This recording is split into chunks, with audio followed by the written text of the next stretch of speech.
Hello friends, চলে এসেছি আর একটা নতুন ব্লগ নিয়ে অনেকদিন বাদে। আজকে আমরা যাচ্ছি মায়াপুরে কলেজের বন্ধুদের সাথে। তো সকাল সকাল উঠে স্নান করে আমরা বেরিয়ে পড়েছি। বাইরের দৃশ্য দেখতে দেখতে চলে গেলাম স্টেশনে।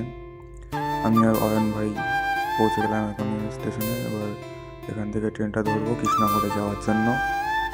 চলো ওই পারে যাওয়া যাক, ওভারব্রিজ ক্রস করে যাই ওপারে। 5 মিনিট দাঁড়িয়ে থাকার পরে ট্রেন ঢুকে পড়েছে স্টেশনে। আমরা এবার ট্রেনে উঠবো আর আমাদের বন্ধুরা আগে থেকে ট্রেনে আছে। চলো যাই ট্রেনে। Hello hello hello, Radhe Radhe Radhe Radhe. যেমনকি দেখতেই পাচ্ছ, সবাই খুব এক্সাইটেড যাওয়ার জন্য। আর আমি এদিকে বাইরের দৃশ্য দেখতে দেখতে আর বন্ধুর সাথে গল্প করতে করতে চলে আসলাম কৃষ্ণনগর স্টেশনে।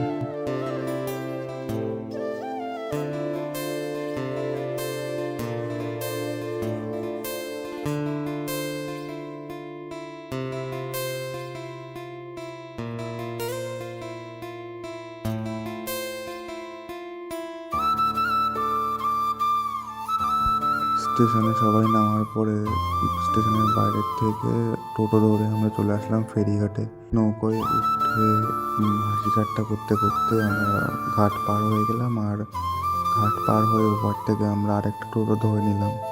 ধরে পৌঁছে গেলাম মন্দিরের সামনে। ওই যে দেখতেই পাচ্ছ তোমরা, আর একটুখানি দূরে আছে মন্দিরটা। টোটো করে পৌঁছে গেলাম। এবার ভেতরে ঢুকবো। ওখানে টোটোর থেকে নেমে 1 নম্বর গেট দিয়ে ঢুকে আমরা চলে আসলাম মন্দিরের ভেতরে। এবারে এই সামনের থেকে টিকিট কাউন্টারের টিকিট কেটে এবার যাব ভেতরে, প্রবেশ করব। ভেতরে ঢুকেই রয়েছে ডান দিকে প্রভুপাদ মন্দির, এটা মিউজিয়ামও বলা চলে। আর বাদিকেই রয়েছে ইসকন মন্দির, যেটা এখনো কাজ চলছে, এখনো কমপ্লিট হয়নি। আর এই মন্দিরের ভেতরগুলোতে ক্যামেরা বা ফোন অ্যালাউ নেই বলে তোমাদের ভিতরের দৃশ্যটা দেখাতে পারলাম না, কিন্তু বাইরের দিয়ে দেখো তোমরা যে কতটা সুন্দরভাবে সাজানো হয়েছে ফুল দিয়ে। এই মন্দিরের দর্শন করে আমরা হাঁটতে হাঁটতে চলে গেলাম ইসকন মন্দিরের সামনে দিয়ে। দেখতে পাচ্ছ কাজ চলছে মন্দিরের। আর ঠিক সামনেই রয়েছে একটা থিয়েটার, যেখানে আর কি রাধাকৃষ্ণের অনেক কিছু দেখানো হয় বিশ্লেষণ করে একটা ভিডিওর মাধ্যমে। দেখতেই পাচ্ছ ওখানে থিয়েটার লেখা রয়েছে। এরপরেই কিছুটা হেঁটে আমরা চলে আসলাম গোশালায়। আর তার ভেতরে ঢুকে আমরা সবাই মিলে ক্ষীর খেলাম। এরপরে গোশালার ভেতরে গেলাম। এবার এখানে অনেক গরু রয়েছে, দেখতে পাচ্ছ বেশ বড় সাইজের। ডান দিকে অনেকগুলো ফাঁকা রয়েছে, এখানেও থাকে কিন্তু আজকে নেই। আর এখানে রয়েছে বেশ কয়েকটা গরু।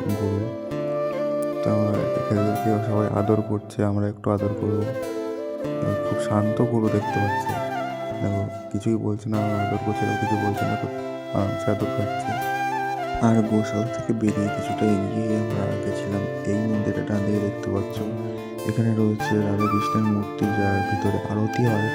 তো তোমরা ভেতরে ঢুকলে বুঝতে পারবে, একটা আলাদাই অনুভূতি পাবে। আমরাও পেয়েছি আলাদাই অনুভূতি। এরপরে এদিকে সামনের দিকে হাঁটতে হাঁটতে চলে গেলাম আমরা ভোগ খেতে। আমাদের আগে থেকে টিকিট কাটা ছিল, এবার আমরা লাইন দিয়ে যাবো ভোগ খেতে। চলো, এই যে টিকিট আমাদের, লাইন দিয়ে সবাই যাচ্ছি আমরা ঘুরে ঘুরে। চলে যাই, এবার ভোগটা খেয়ে নেবো।